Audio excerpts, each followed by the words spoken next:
First of all, I'd say what a terrific turnout, and we are appreciative of everyone's time on a Thursday night to come out here to another True Grit Tourism Masterclass. My name's David James. I was originally from Condamine in Western Queensland, went to school in Downlands. We won't be talking about what happened at Grammar Day a few weeks ago. We will be back one day though. So I started when I was at Downlands. I was not very smart at school. My teachers celebrated the day I left. I didn't want to go back to a cattle property because I thought that work was too hard, so I went to an island resort and I became a diving instructor and a water skiing instructor. That was about 30 years ago when I was 30 kilograms lighter.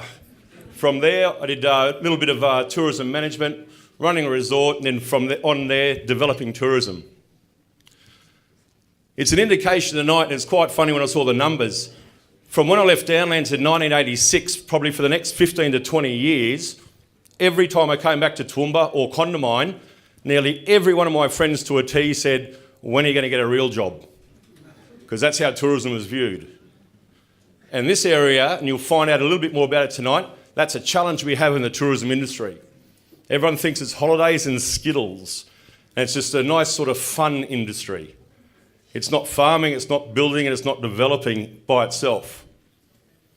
But if I could see a show of hands tonight, who here doesn't think they're directly related or indirectly related to the tourism industry in your business? Who doesn't? It's a double negative, so sign up tomorrow morning, mate. By that I mean tourism is one of the very few industries that directly or indirectly touches nearly every other industry there is. Tourism is humans. The more humans we have in good sustainable tourism, the flow-on effects positively impacts on nearly every other industry. And I always challenge people to think about that, because tourism isn't this little fun industry. It's one of our largest employers. It's one of our largest export earners. Tonight, seeing over 200 people here, I think that penny's really starting to drop in this region. It's being seen as a serious industry and certainly a lot of opportunities. Now, I do tell you that it's underway because I've been looking forward to this as well. And I've got to say, a few weeks ago, I think Ruth or someone rang me to ask me to do MC tonight. And I said, well, who's the two speakers? And they said, John Wagner and Skroo Turner. I said, beauty, short, sharp answers coming up here. So when I heard that Jude was coming, I was very relaxed and very relieved. John Wagner doesn't need much of an introduction to you all. He's the driving force behind Tourism Darling Downs. It did not start Tourism Darling Downs because they had an airport, because that's not our main market. Our main market is a drive market, and absolutely in 5 to 10 years' time, the airport will become an important cog. So introducing John Wagner.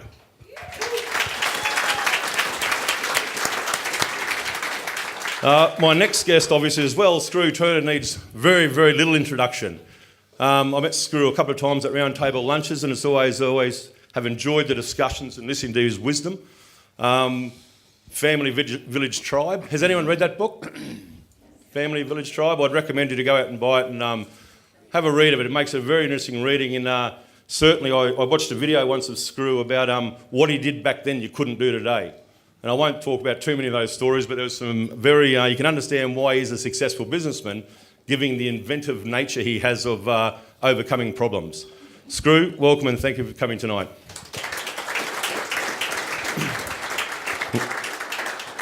We all know the saying behind every great man is a great lady, as she's grabbing a glass of wine.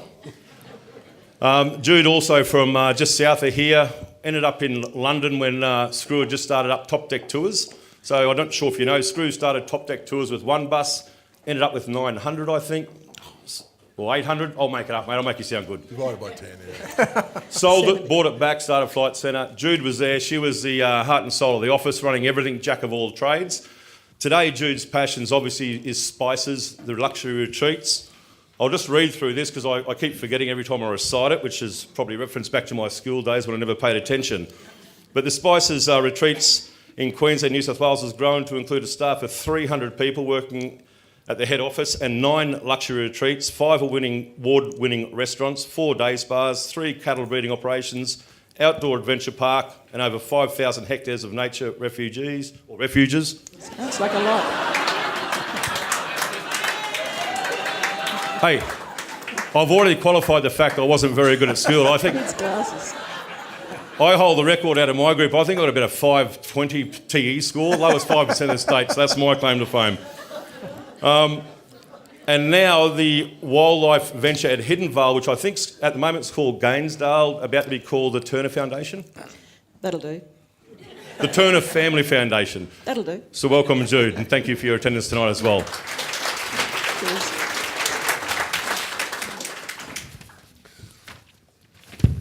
I thought I'd actually get prepared with a list of questions. But Skroo, one of the first things I'd love to ask yourself, and I do apologise, I understand you don't read emails, which I didn't know, because I did send you an email yesterday with all the list of questions. So you could be prepared. So I'll get more than the 4-word answer if I ask you what's your advice in business. But primarily, you've been very, very successful with Top Deck, based on price. I think your first overland tours to Portugal and Spain were like 100 quid back in those days. Then the Flight Centre Group, based on price. If you were the CEO of Tourism Darling Downs, you can't fight on price. How do you build a brand for the region? Yeah, well, I don't actually know the answer to that question, but price obviously is important in some areas. And when we started Flight Centre in particular, those of you who are old enough to remember the early 80s, we were basically promoting ourselves as discounted flight specialists. But that's, I don't know, how long is that? 35 years ago. 35. It's probably 37 soon. But, things have changed. Has anyone heard of the internet here? I know there's a few young people have, but now prices are very transparent and very hard to compete on price in our game anyway. So you've got to compete on service, expertise, and basically what you can offer the customer. We're very much what we call person-to-person. We obviously have a fair bit of automation in different areas, particularly in our corporate area. And my only advice is that, and I know that Jude might have some ideas on this with spices, but a price-driven product is really and you'll see with some of the airlines, won't you, John? It is a road to the bottom. It doesn't mean to say, obviously, if it's a purely commoditised sort of environment, okay, price is going to play a big part. But that's one of the things, you've got to get away from the commoditised products. And that's certainly what we're doing in our businesses, and we're in quite a few different parts of the travel industry and the travel business. And I think, now I'm speaking for Jude, but if you've got a small hotel in Brisbane, you cannot compete with a Hilton that's got 300 rooms, and they'll go onto the internet and see how many rooms they've got and see what they've got to go down to. We just can't afford to do that. Well, you don't want to do it, because people then get addicted to you being sold on the internet, and you never see your customers again. They'll just stay there with that price comparison. So the only advice I can suggest is, if you're in tourism, if you're in an operation, try to take price out of the equation. It's got to be value. People don't want to overpay. They want to pay too much, but it's just got to be seen as good value. I was going to ask that lead question, you're right, straight on to Jude, because regional tourism, Spices Lodges, I think 89, 98, when you started. The brand of it now today is that luxury escape, and you've been very, very successful. I was just mentioning before, I went out to Hiddenvale a couple of weeks ago to see your terrific facility, your wildlife centre there. I didn't even know the main homestead was ever there until someone pointed out the brown tree leaves, and it had burnt down, unfortunately, through a fire in the kitchen. But what you'd set up in a remarkably short space of time was, I thought it had been there for 50 years. It was absolutely fantastic. But developing regional tourism, price, again, with your business, you can't go down and race to the gutter.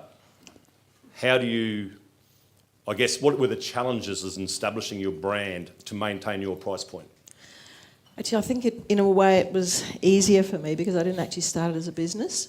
I started it as a passion to show what we had, i.e. what Queensland had, because in my travels I and I was a keen walker in my 40s, I couldn't believe that we were so undersold, that, you know, what we had in Queensland was as good as what I was doing elsewhere, New Zealand, Tasmania, that's not overseas, or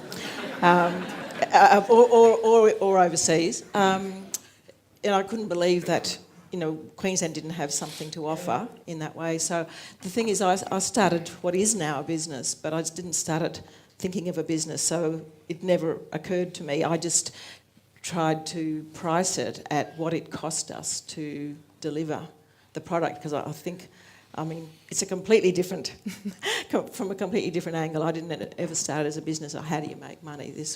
I was really just creating something that everybody could enjoy, and all I ever thought about price was we need to price it at what it costs us. Well, what was the greatest challenge delivering that then to become as successful as you have?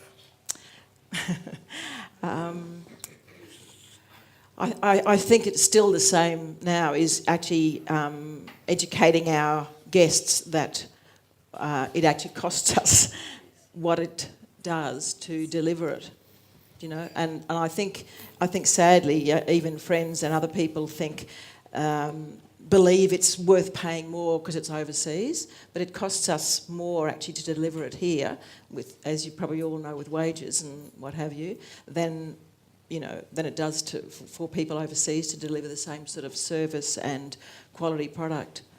So I think it's probably just coming from a completely different angle. No, I understand. So, Dave, Sorry, John. can I just add, probably pick up on what Skroo said as far as value for money goes, and this is something we battle with at WellCamp. You can spend 2.5 hours in a car and battle all the idiots driving to Brisbane, and get on a $99 flight on Tiger and take your luck to get wherever you're going to. Or, you can value your time and value your safety, and you can get on Air North or Qantas and go to Melbourne, and sure, you pay extra. But when you really look at the value for money proposition, that's what it's about. And, convenience, safety, quality, all that stuff. And when you bundle that up, provided you can sell that message, no matter what sort of business you're in, people actually appreciate it and will pay. And I think, Air North with their Melbourne thing has sort of proven that people like that convenience. I mean, they're able to, particularly when they're coming home, they can land and they can be home in their house or in their bed in 20 minutes after landing. So it's pretty important, I think.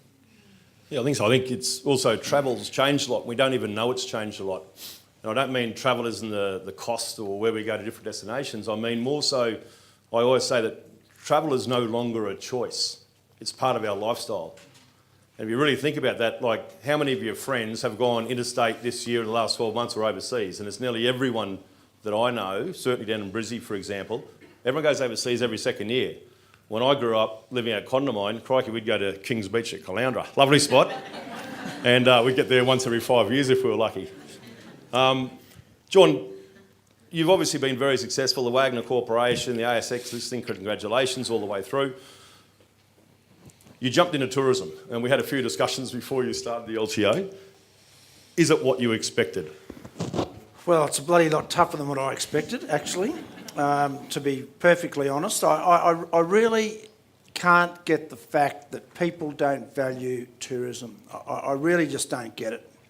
I think we're turning the tide, and I think where we've been for the last 10 or 15 years up here, we haven't really had the representation and the passion and the drive that we needed to have. That's why we started Tourism Darling Downs.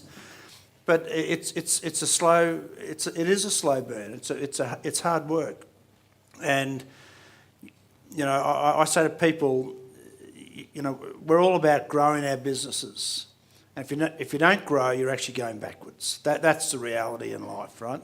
Eventually, you just go, you go out the back door, you disappear, and something else starts up. And if you're not reinventing yourself, and you're not out there marketing, and you're not out there networking, and you're not out there in the community, and it's really, really important to be part of the community. We all take out of this community in our region here. which we're all, very passionate about. But it's about giving back and networking and being part of it and being seen. And, tonight I've noticed a number of operators, changing cards and exchanging cards and talking with each other and talking about, leveraging off each other's business. And that sort of collaboration, whether you're in the waste business like Shane is, or the car business like David is, or the flight centre business, it's part of our community. And if we can harness that energy and harness that passion, you will not know this region in 5 years' time. You won't know it. But it's bloody hard work, and people have to get that message. I think that's what I was referencing at the start of the night. When I left school, I didn't have much choice as what I was going to do, but all of my mates said it's the fun industry. You're sitting on the beach drinking pina coladas, which 30 years ago pretty much I was, but I didn't want to say that openly to them. But seeing 200 people here tonight, and not everyone's a tourism accommodation provider. I was speaking to Eve, I think it is, from Warwick before. She runs a bed and breakfast and a couple of short stay properties down in Warwick. There's a new Bunnings getting built. And I said, so how's business? It's going very well. In one of her short stay accommodations, she's got the concrete polishers up from Melbourne for a couple of weeks to do the new Bunnings floors. There's more tourism building more products, everyone benefits out of it. And that's the message we try and continually push here. It doesn't matter if you're the electrician down the road, the plumber, the mechanic, the greengrocer, Coles and Woolworths. They should be contributing to the tourism industry because all the bed and breakfast in these regional areas buy from them. But you go and see Coles and Woolies and they sit there at IGA. I'm not picking on two, I'll pick on all of them. But they don't believe they have anything to do with tourism. And that's a very important cog. And that's one message we get frustrated about, I guess, about trying to get the message across the positive effects of tourism. Skroo, in 91, I think the Gulf War, 1990, your flight centre was really focused on international travel. Do you consider that there as one of the main drivers to bring flight centres today to change into the domestic arena? No, not really. I mean, certainly in the 80s we were internationally focused, but and it was very hard to get the right commission or payment out of the domestic carriers, and still a bit hard. People like Qantas. Just to name no, a few. I won't say. I'm not actually sure about Air North, but I can assure you that Jetstar don't pay us a lot, and that was the situation then, and it's been one of our things over the last probably 20 years where we still do a lot of domestic travel, and both in corporate and in leisure, but it's one of the things that we want to get more market share in. It's simple point-to-point stuff.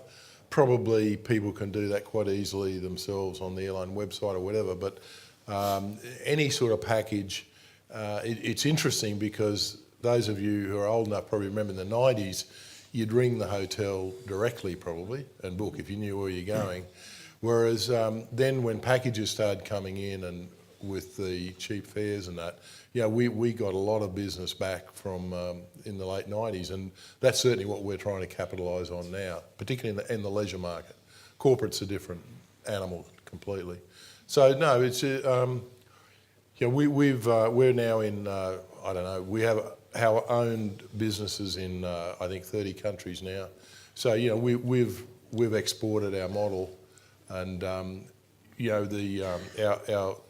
may or may not notice, but our share price at the moment is reasonably high. I don't know, someone obviously knows something I don't fucking know.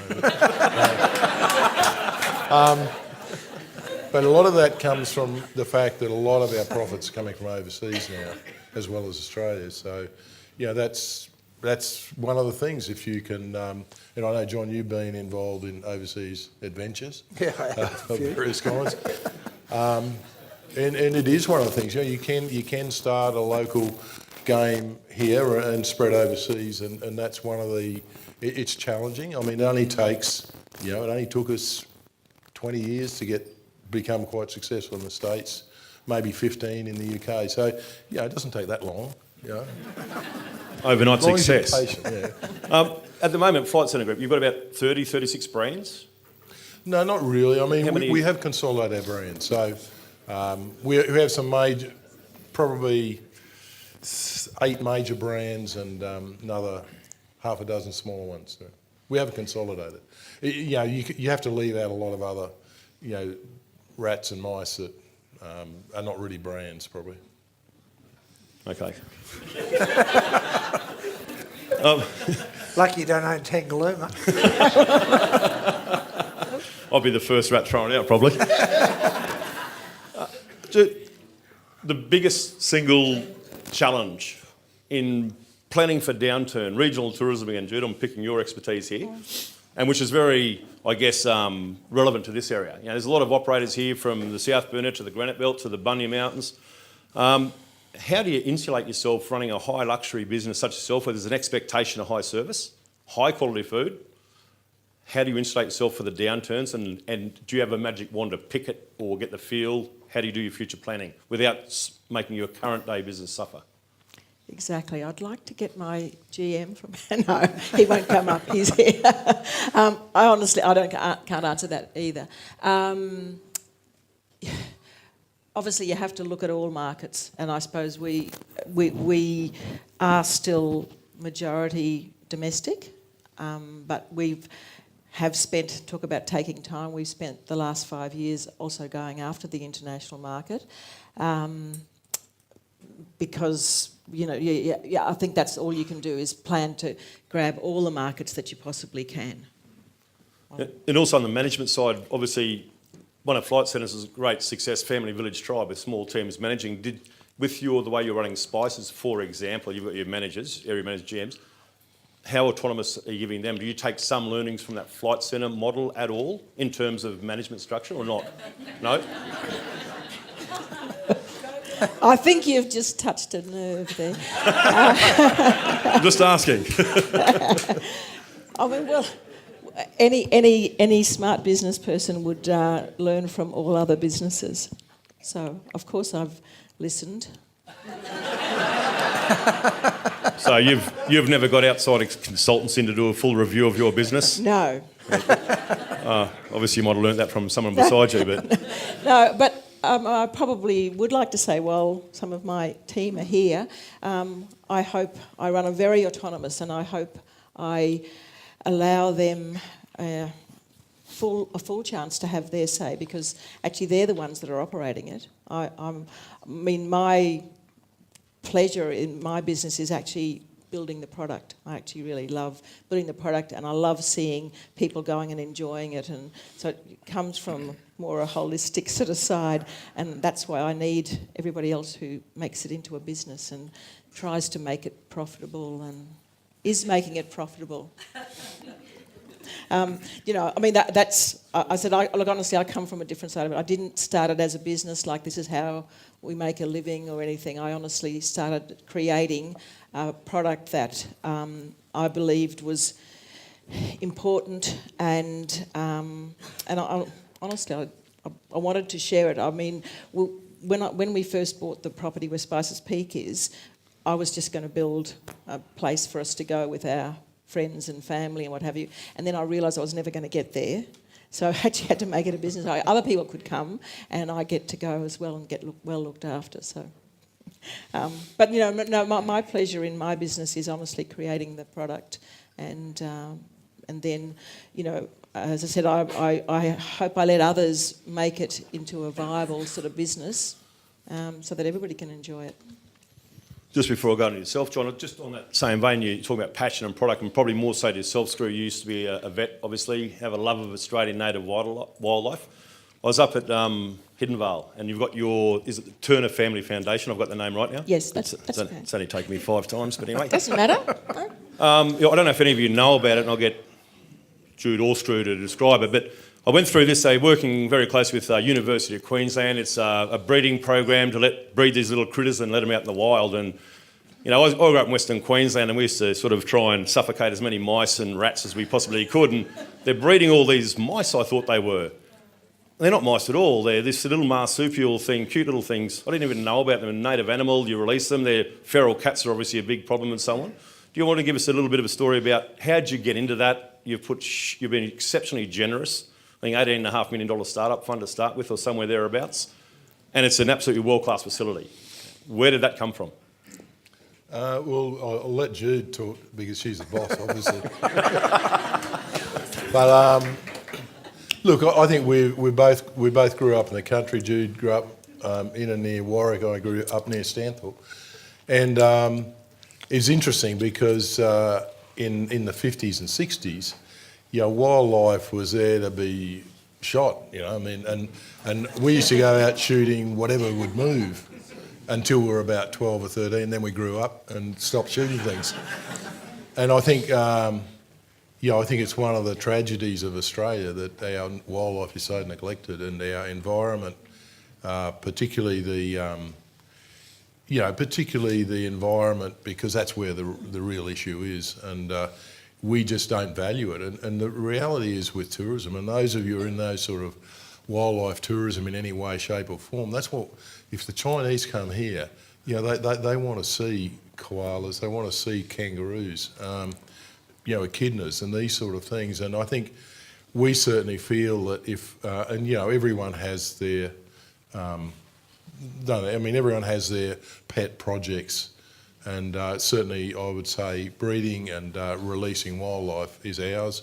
And it's not easy because it's no use releasing them into a wild where there's not food or there's feral animals. So it's a serious challenge. This is particularly in southeast Queensland, and koalas, for example, which are a huge attraction to overseas tourists. They're being decimated as we speak. The last 5 and 10 years, their numbers in southeast Queensland have plummeted, and it's almost a futile exercise, you think sometimes, but that's one of the things. If we leave any legacy, we'd like to leave a legacy of maybe having some impact on this, particularly initially in southeast Queensland. And the Wildlife Centre is and it's in close collaboration with the UQ, and it's really about breeding and releasing endangered natives and native animals, that is. Actually, the good news story is we have just started a koala tracking program, and sorry to cut you off, Jude. I was about to ask you that very question as my next one, because I did go and have a look at that. Okay. And I was going to ask you one question. You've tagged all the koalas, they've all got names. I saw one koala there, like I saw Jude, and it's a very methodical approach and seemed quite calm. And I saw this other one, looked at the name, and his name was Skroo. And it looked like a 5-year-old with a crayon just doing this all over the computer screens I was watching. Do you let it go for a while, then name it when the show tracks? No, actually, I have nothing to do with naming it. The guys at the Wildlife Centre named them, and the first one they caught happened to be a male, and then the next one was a female, and we've gone on from there. So anyone else? Perhaps I was thinking, actually, one way we could actually... Apparently the male was quite well endowed, was it? Well, no, that's the local myth out there, apparently.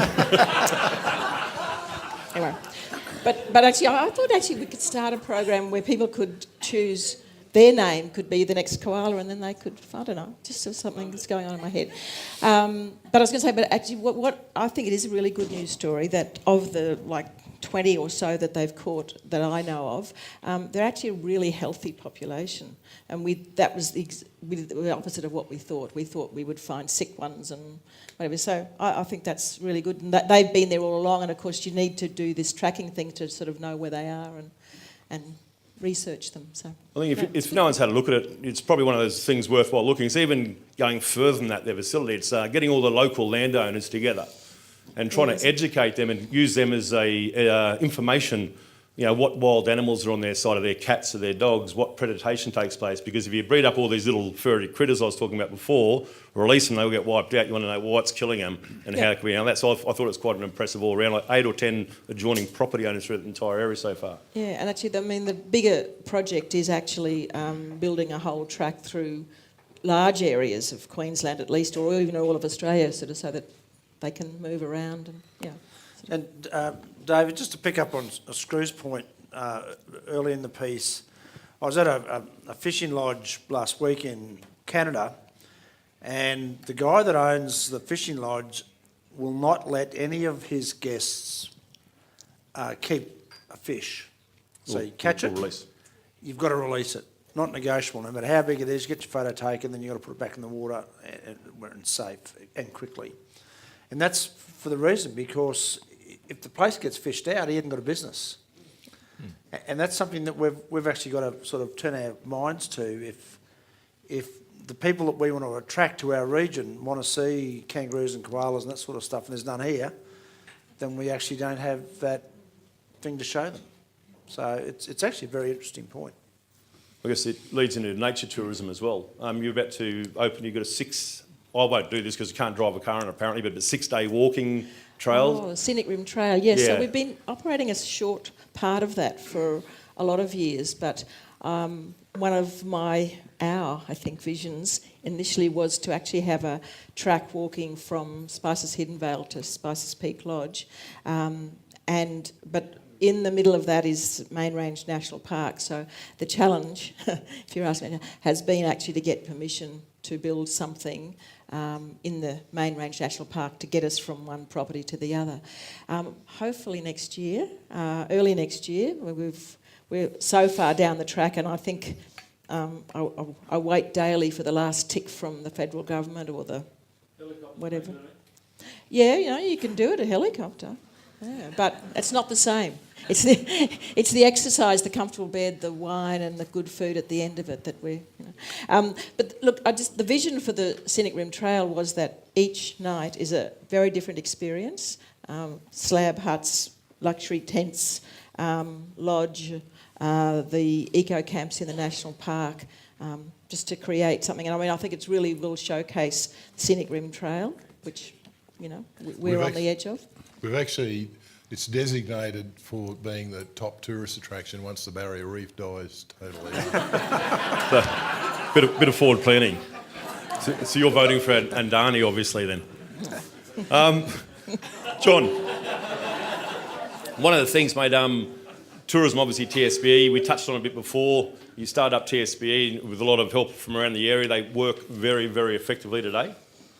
What's the difference between the other industries and tourism? And I wanted, before I say that, I spoke to a mutual friend that we have up here, and he worked in the chemical business. And he was talking to me one night, we were having a few beers, and he said, you guys in tourism are so lucky, you get so much help from the government. And I said, mate, please explain. What's that mean? And he said, well, in terms of advertising, Tourism Australia, Tourism Queensland, your different LTOs and RTOs. And I said, well, that's a subjective opinion.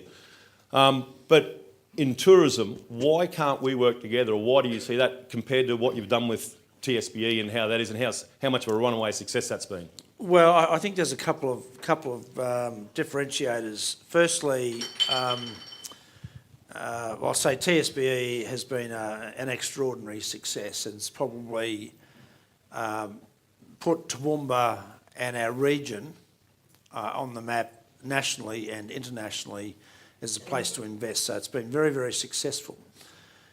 No reason why we can't do that with tourism, and that's certainly our aim, that we will get to that point.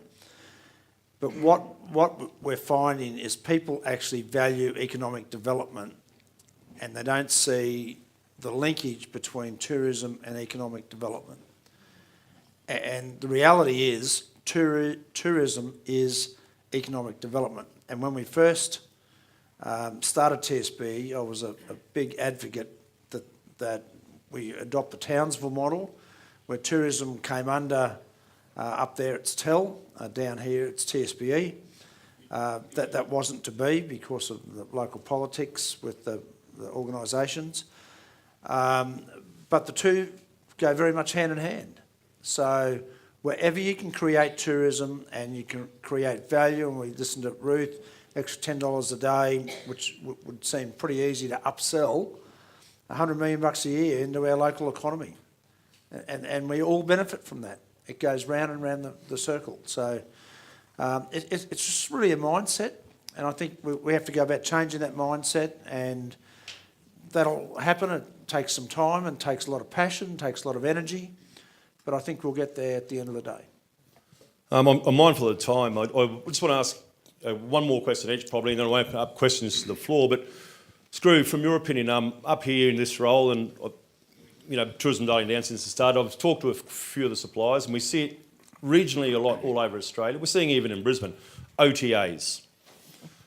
There's a lot of angst from some of the smaller properties up here. They may be 5 to 15 rooms, let's say. There's two big monoliths in the OTA world today. There's one called the Priceline Group that own Booking.com. The other one's Expedia.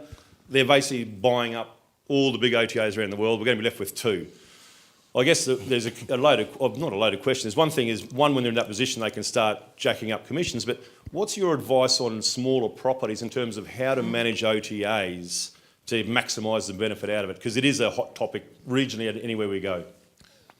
Yeah, good. It's a good question, and if I knew the answer, I'd tell you. But my feeling is that the main thing you need to watch out for with OTAs is your customers, if you've got an accommodation place, for example, for 100% certainty they are going to check your prices on the OTA. And if they are cheaper, you've lost that customer forever. Okay, they might come back and book through the OTA, but they will not come back and book directly with you. So, I think pricing, making sure that your pricing is consistent, that if the OTAs discount your price, you get rid of them. You do not distribute through that. And it's quite a brave move, but I can assure you, allowing the OTAs to discount, you might get into trouble with the ACCC, but I've got a bit of experience with that. So.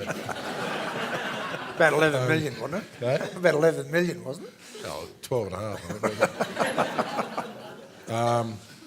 But I think just getting back to this region, I think it's really interesting to look at how New Zealand's done their 100% pure campaign, and a lot of that's been going for a long time from memory. Very consistent. Whereas, typically with government bodies like Tourism Queensland, they'll change with every change, perhaps of government or management and that. And I think finding out what this region really is interesting for people, whether they're domestic or overseas travellers, and really sticking to that. And I'm talking about sticking to it for 50 years, not for 5 or 10.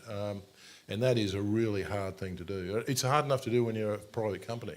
We have people trying to change our marketer comes in and wants to do something different, and they generally get away with it for a while. But that's one of the, if this region can find out really what the essence of why people come here or want to come here and will come here, and can just put that one overarching angle on most of the things you do, not one message, but say, okay, this is what we represent, and just stick to it year after year. And I think you've got the opportunity with an organisation like you've got. I think you're right. I think pure New Zealand, the New Zealand tourism campaign is probably one of the most nationally successful ones. Obviously with the backdrop of some movie sets that really enhance that message as well. Now, domestically, every piece of Victoria, simply to add on, like Melbourne, you've got Melbourne as the epicentre, then every piece, you've got the Great Ocean Road, Port Phillip Bay, the Penguin, Parade, Mount Buller and all the rest of it. And that's probably the one I've seen the most successful in Australia, because it doesn't change. Everywhere else bloody changes every other year. Well, Queensland had, I don't know, well, some of you probably aren't old enough for this, but beautiful one day, perfect the next. And people still look at it, and they've tried to have they tried to reincarnate that? But yeah, they have. They've fucked it up, I think. But that's probably a polite way of putting it, actually. Jude, have you had the opportunity to look at some new potential sites, Bunya Mountains, Granite Belt, the Toowoomba region for spices? Oh. And what's stopping you from doing that? We've got a really good one brewing for Jude up the top end of Bridge Street.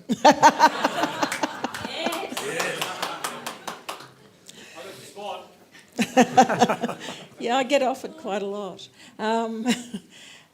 It has been a challenge making country properties viable, to be honest, and with that, to try and make a business out of what started as a passion. That's really why I went to Brisbane City and Sydney, because I sort of learnt over the time that you actually needed a springboard, that to get people to even look at your rural properties, they needed to be able to touch and feel it in the city, honestly. And that's what happened, so that's why I sort of ended up going into the cities. We'd more in the country. The other thing, I've learned a few things over the years, and small properties are also a challenge to make ends meet. So a rural area that could support a property of 40 plus rooms, you know, says Challenge.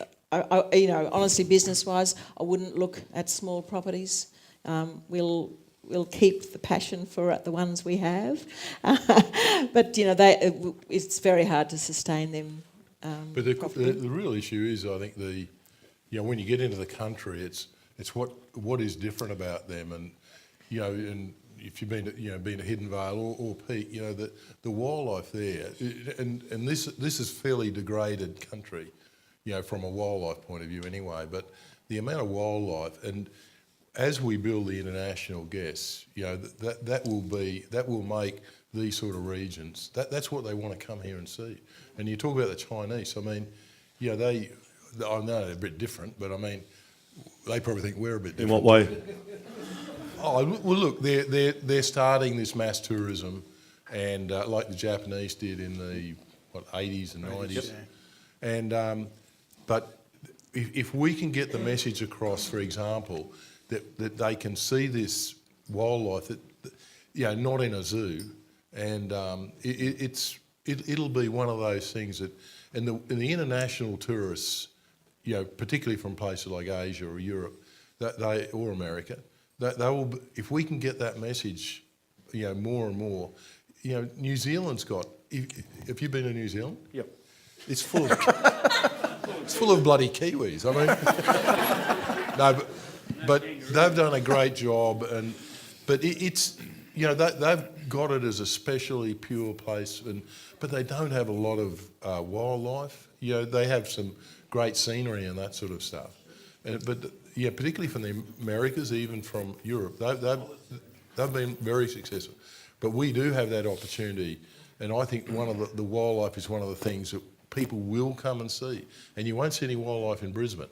You know, if you want to see wildlife, you've got to come Down the valley on a Friday night, I'd argue against that, but I might turn into an animal too. But anyway, look, I was going to say, with the China side of things, I agree with you completely. I think we had 1.3 million people last year. We have not even scratched the surface of Chinese business at this stage. Believe you me, I've been to China over 100 times now, over the last 25 years, I think. We haven't even scratched China yet. You know, the amount of numbers that come out of there, our biggest problem is lack of infrastructure. That's our biggest problem. And if it stays safe political, yeah, South China Seas doesn't pop and go silly, and Trump and Xi Jinping don't have a whatever, that Chinese tourist market, but you're right, they're starting to already, and we've noticed it from our own property. Last year we had 55,000 Chinese visitors to the resort. My biggest challenge is pushing them away. I got too many, because we don't want to get too heavy in the Chinese market. We don't want many group market, so we specifically target that high-end, that drive market. You know, UQ, University of Queensland, we talk about China and how to attract China market, we go to Sydney. For this region, we go to Sydney. Because the high-end Chinese that come out to Australia, they go to Sydney first and they talk to their friends and relatives in Sydney. They then recommend where to go on. And that's the exact strategy we use for the resort. And as I said, 55,000. We had about 20,000 FIT last year. So the market's there. It's now that, I guess, how do we market into there successfully? Actually, I was just going to say, I think you've hit on a thing. I think the way to even market rural Queensland or rural Australia is with the city. I think you have to build, and absolutely. I know in my mind we've been trying to build the pods where they can have a city experience as an Australian city experience, Sydney, Brisbane or Melbourne or wherever, but then you actually have to package it, I think, for the international market, so that, you know, I think if for tourism in this area, they have to package with something that comes either from Sydney or Brisbane or what have you. I know that's what John's talking about too, like flying them in here, but, you know, packaging, they can see this area, but they probably, internationals need it packaged up for them to have all the experiences of city, beach, country. Valid point, because before I was talking to Elsa from Qantas and Luke from there north, you guys are doing some pretty cheap rates. Sydney, straight into Wellcamp, drop the Chinese in here, they can drive back down to Brizzy. So We'll follow you guys up with that a bit later on. Just want to ask you all one quick question. If you've got no choice, you have to start a tourism-related business and it has to be in this region, what would it be? Wine. There we go. And no one can have the same answer, Skroo. Well, I think John needs to get a helicopter pontoon in the Brisbane River. Two. Happening.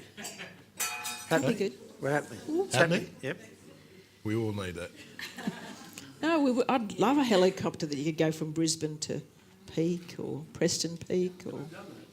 Yep, be good. Well, John, I'll lead into it. Quarry Gardens, how important is that really? I know it's been talked about a lot in this region.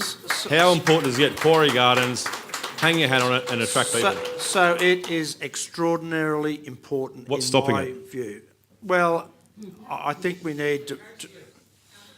It's going to be a bit contentious in this room. Hang on. But I have a very strong view, a very, very strong view, that we can build a world-class asset and put our region, and it's a regional thing, even though the Quarry Gardens are in Toowoomba, it's a regional asset on the world map forever, right? And attract millions of visitors here. And if we get from all around the world, if we get collaboration from all the parties and stop all the political carry on and get on, and I think if we really put our mind to it, we could build these gardens, certainly stage one, for next to nothing. You know, it may need some seed funding, but that'll come back and forth. And if we look outside... Colin, so Hang on, mate. I've got the microphone, mate, not you. Hang on a sec. hold on. We'll get to you shortly. Colin, you're not on the stage. So, but I feel very, very strongly about it, and I think it's an opportunity right there. It's the best site in the world, and we should capitalise on it. And we should just Bryce, yeah. So, and we should actually get on with the job and make it happen, and work collaboratively, and take the egos and the politics out of the situation, and get on and do it. And there's enough money around the place to make it work, and I think that we would be overwhelmed with the amount of volunteers and people that are prepared to get in and actually help build the thing for next to nothing if we get a collaborative approach and enough people with enough passion to make it work.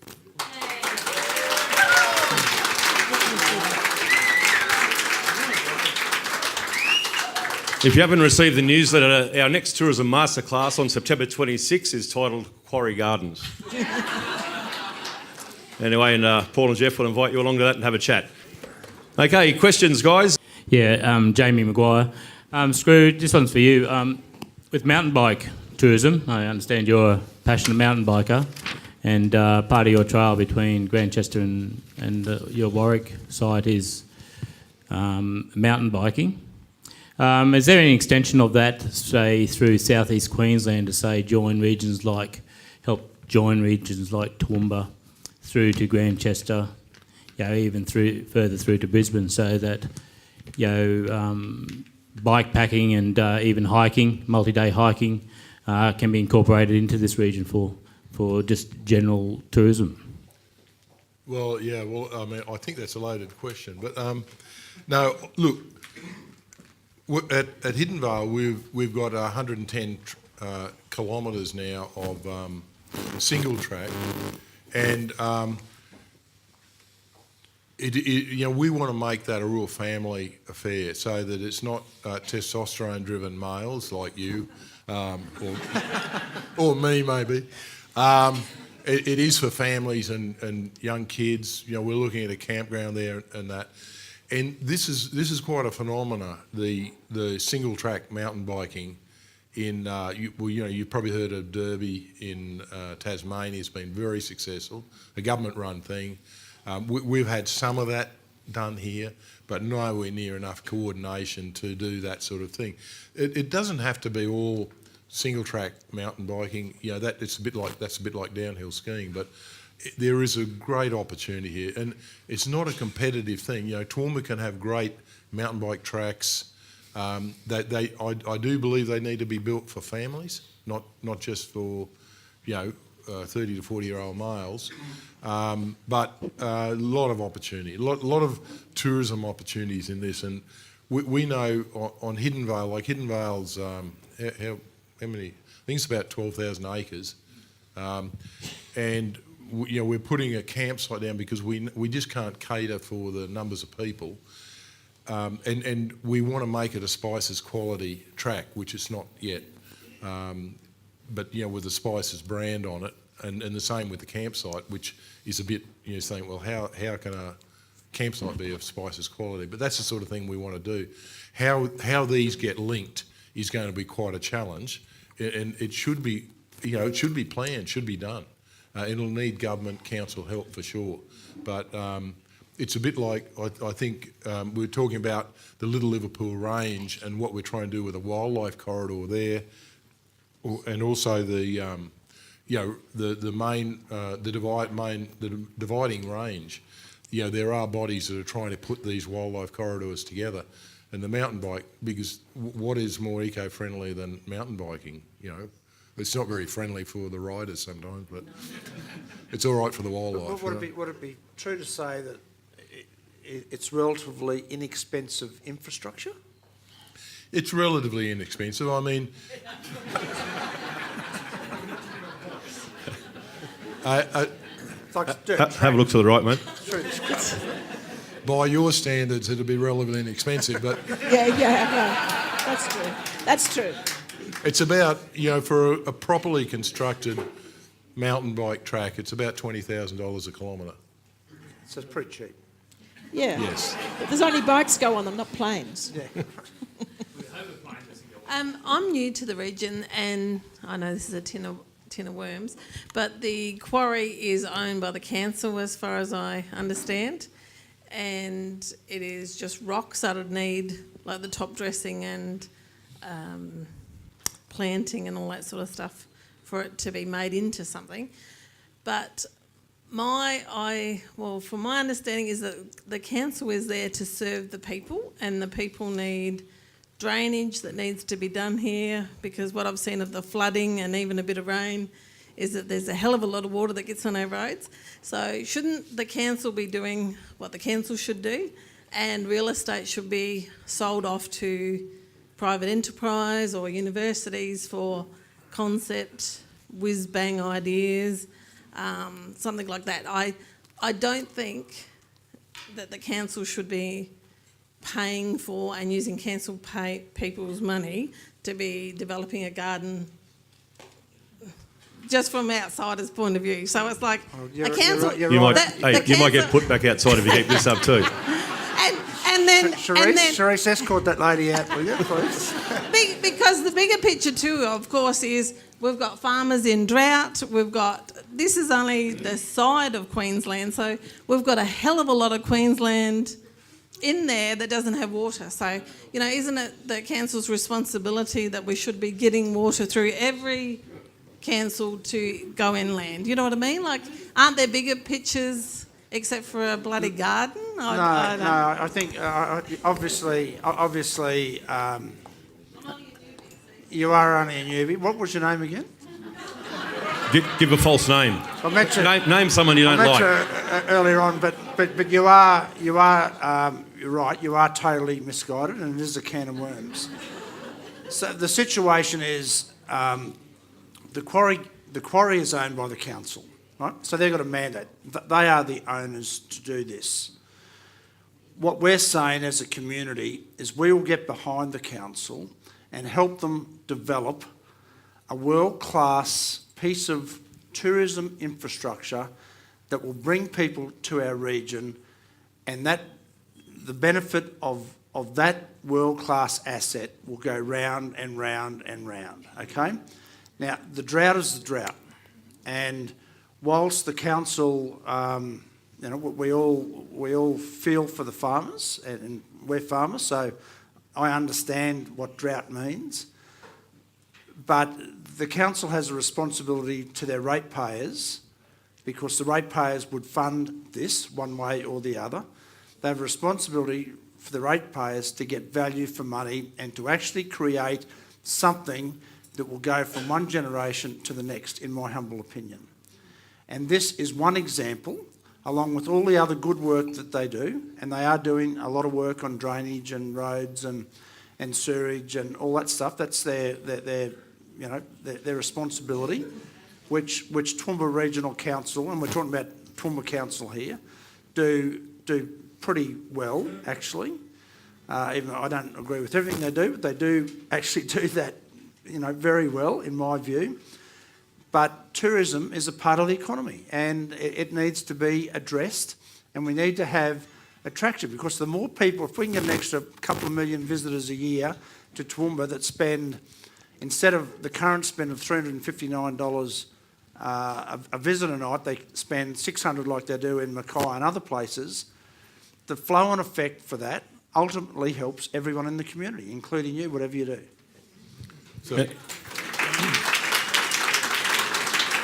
I was going to say on that as well, obviously the drought, I'm from Western Queensland, it's nothing they do in the quarry is going to fix that.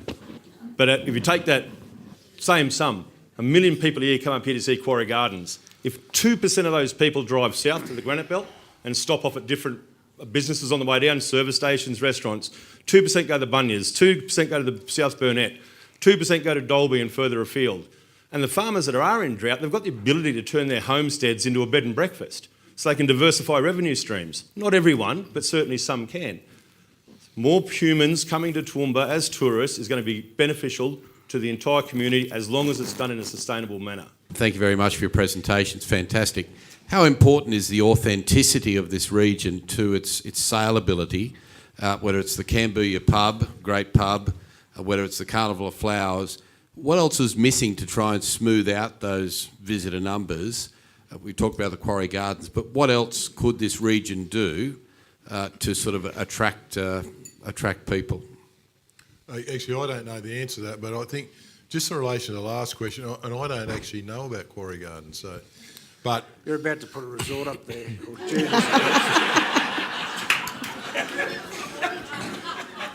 It won't cost you much. And you make a small fortune. But if you I reckon one of the most spectacular examples is Mona in Hobart, or near Hobart. Yeah. And if you do something, you do it really well, and it really does get it. The Derby thing, the mountain biking at Derby, it has totally changed a timber village that was basically dead and gone. So if you get it right, that can make a big difference. I don't know the answer to exactly what else you need to do here, and I don't know the Quarry Gardens thing. So Peter, or Jude, did you want to? No, go. Peter, my view is that it's very much work in progress, okay? And one of the issues that we have in this region is we haven't marketed it as well as what we could. We are not the Gold Coast, we're not the Sunshine Coast, we're the Darling Downs, okay? And when I first came into this tourism Darling Downs thing, I actually sort of said to myself, so what is there to actually do here? And when you start to really look at the service offering right across our region, it's absolutely sensational. It's absolutely sensational. But it hasn't been marketed. If you look at the amount of money and time that has been spent in marketing in Sydney and Melbourne, forget international now, forget the China thing and all the other big markets. Just look at our close markets of Sydney and Melbourne. There's been next to nothing done there, okay? So you go and build a world-class airport and people still don't come here because they don't know about the place. So we can even this out really easily, but we've got to have a very dedicated, passionate, forward-thinking tourism organisation that can actually execute, that's well-funded, that can actually execute on the strategy that we need to have. And if we do that, things like the Quarry Gardens, and the Quarry Gardens is a 20-year project, right?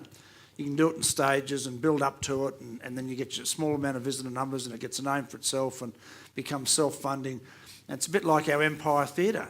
What a great asset that is. fantastic asset and world-class productions.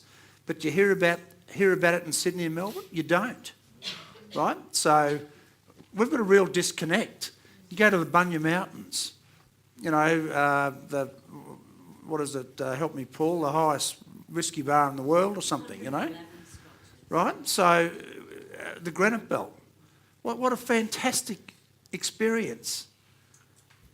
But who in Sydney and Melbourne are hearing about this stuff? It's just bullshit. Like we've actually got to get the right people in the right slots with the right funding, and that's where TSBE's been successful. People got behind it, and it was well funded and well resourced, and had people with passion, and it's made this region one of the investment hotspots in Australia in a pretty short space of time. And that hasn't happened in tourism ever, from what I can see. And I think Tourism Darling Downs is going a ways towards that. What a way to go. But you can't do it on a shoestring budget. You need dough. And it needs to be well spent, well organised, with people with passion, and you won't know the place. Can I add? Yeah, I think absolutely. that probably I think I'm answering the question you asked. It needs to be multifaceted. So you need all of these things and different things, because different people, you know, other different customers will come for different reasons. And the more you can, if they can get like good quality accommodation, a rural experience, a flight, another experience. I think to really get it, you need to have more than one experience. Yeah. I mean, I think Mona it's amazing how it's put Hobart on the map. You know, but probably it's not just Mona. People go, and Tasmania's always had their walks and their wildlife and that sort of thing. So I think it is probably you need probably a number of things, you know, and that's why we have to come together. So whether it's our relaxed luxury, you know, country luxury, or your international airport, or the B&B out at Stanthorpe or whatever, I think it's getting them all together so that, and then you probably do need, I mean, the secret is marketing, isn't it? Yeah, well, and collaboration, right? And collaborate, but then feeding market off each other. together, Yeah, market the region precisely. I'm Lauren Hope. I own a company called Round Square Marketing. I just want to jump in on what the back of John said. Later this year, we're bringing an event to town called Dinner en Blanc. Now, this is an event, if anyone hasn't heard of it, that's been happening all over the world. It started 30 years ago in Paris. And we went through a 3.5-month tender process to be able to bring it here, to bring the franchise here. And the reason that head office actually said yes is because we do have good accommodation, we've got wineries, and we've got, we've got visitation that people want to stay. So Dinner en Blanc has taken that risk and said we will bring our brand here. We'll give you 1 year because of what Toowoomba and the Darling Downs has to offer. And I guess I'm not sure who asked the question, but it was what else can we offer? I thought you were asking the question. No, before. Events tourism is huge. Like, obviously you're talking about winery trails and people visiting here all the time, but events tourism has so much to offer with putting Darling Downs on the map and bringing different events here. But people are taking risks, and I'll talk about my experience bringing that event here, and we do have supporters in the room. Wellcamp Airport, Range Event Hire have all got behind it. The first question I get is, what charity are we supporting? And I know Toowoomba's used to charity, but that's fine, that's great. Love You a can good tell charity. them Tourism Darling Downs from now on when they ask that question. Any one of us. I was thinking more they're supporting Lauren Hope to bring it here. But, you know, I guess my point is we do have a lot to offer, and it's not just up to a tourism organisation to bring it here. Like, have a go. I've had a go. I've taken a risk. Hopefully it pays off. Yep. Well, you know, while we're waiting for the next question, you know what Western Downs did at Jimbo House, Paul, wasn't it? Like, would you get 6,500 people there or something? Anyway, it was like an absolute first class event, And it's that sort of stuff that just grows people's enthusiasm for our region. And the more people that actually get off their backsides, and that was the case was Western Downs, congratulations, but they took the risk, like Lauren has with Dinner en Blanc, and actually made it happen. And we've got a really good array of stuff that happens here. Leeburn Sprints, someone was telling me this weekend there's 16,000 people going there or something, you know, to bloody Leeburn. It's got 2 motel Which is a great rooms, place, you know. by the way, isn't it? As chairman of Tourism Darling Downs, you love it. You know, but that's what you can that's what you can build when you get, you know, people Absolutely. with passion. So. Actually, I think that young lady down the back's got a point though. When you look at Noosa Council, they, you know, yes, people go there for the beach and the restaurants and what have you, but they have, I think, cleverly over the years, they have an event, whether it's Noosa Try or it's Food and Wine or the Writers' Festival. They have them about every 2 months, which just keeps Noosa in everybody's mind. So I think actually there is something in having regular events, and I know they need to be backed, you know, as well as what you have all the time. You know. And also on Noosa Tourism, Noosa Council to put a small, like a couple of dollars on a ratepayer fee that's allocated straight into tourism. Do they? Because, absolutely. Now we're Pay starting to rates talk. there. Yeah. So when they broke away from Sunshine Coast Tourism, that's exactly what happened. Yeah. And it was a fantastic, because Noosa is lifeblood, is tourism. Yeah. So But everyone understood it. They Everyone really understood do it and they got those through. regular events. It just keeps it at the forefront. Absolutely. I actually grew up in Toowoomba, but then lived overseas for a long time and am now living back in the region. That's true of a lot of people who grow up in the region. They go on to have often very accomplished and successful, even famous careers. I think, I'd be interested in your thoughts, but I think that we could make much better use of our alumni. So the Toowoomba alumni, there's lots and lots of people. Jeffrey Rush is just one person who springs to mind. A friend of mine, Steve Flamstead's, he's not from Toowoomba, is he? No, he's not from Toowoomba. Steve Flamstead's say he's just winemaker marketing. of the year, Australian winemaker of the year. There's so many, and I think that, you know, that you could build events around that. Anyway, I'd just be interested in your thoughts. Good idea. Yeah, well, I think, I'll answer that one. I think in any market you go to, what you call star marketing in a lot of places overseas, it is very effective. And but again, we need resources in tourism now. It's not to talk about it too much, to have staff and managers to follow that up. If no one else is going to do it, we'd love to take on things like that. But again, there's only so much we do, and we're very stringent on how we spend our dollars at the moment. So can I just make a point? We've got Jude from Warwick, Skroo from Stanthorpe, Jamesy from Condamine. They're all going to move back to Toowoomba. They're moving back out of Brisbane. So, you know, aren't we lucky to have 3 extremely successful, 350,000 people? You've got about $4 or $5 billion worth of market cap. What's your market cap? It's a lot anyway. Too much. Too much. and Jude's a very successful, one of the most successful tourism operators, along with Jamesy here in Toowoomba. So guys, thank them for making the effort to come here. Thank you.